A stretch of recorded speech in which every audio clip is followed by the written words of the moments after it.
Salter-Harris fractures involve the growth plate physis in children and adolescents. They are classified into 5 main types, each with specific characteristics and implications for growth. Type 1 is the phase of just physeal separation. It as a fracture passes entirely through the physis, separating the epiphysis from the metaphysis. The radiological findings may appear normal or show subtle widening of the growth plate or slipping, often diagnosed clinically. On lateral view of this X-ray, the radial epiphysis has slipped dorsally consistent with a Salter-Harris type 1 growth plate injury. Type 2 will show metaphyseal involvement. It as a fracture that involves the physis and extends into the metaphysis. Here on wrist CT, oblique fracture through the distal radial metaphysis reaches the physis with secondary physeal widening in keeping with a Salter-Harris type 2 of the distal radius. Type 3, this type includes epiphyseal involvement. It as a fracture crosses the physis and epiphysis,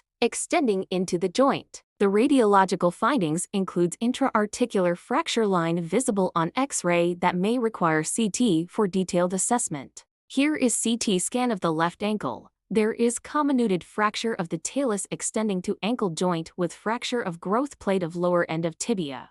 Also evident is fracture lateral margin of navicular bone. Type 4, it happens through metaphysis, physis, and epiphysis. It is described as fracture passes through all 3 components, metaphysis, physis, and epiphysis. Radiological findings is a fracture line extends vertically across the bone, often displaced. As we can see through this case, intra-articular fracture involving the left third metatarsal head with step depression and displacement of the dominant metatarsal head fragment of up to 2 mm. Fracture extends to involve the metaphysis consistent with a Salter-Harris for type injury. Type 5 is a crush injury of physis. It is a compression of the growth plate without visible fracture line. It is rare and the radiological findings are often normal in the acute phase. Later signs include physeal narrowing and premature closure.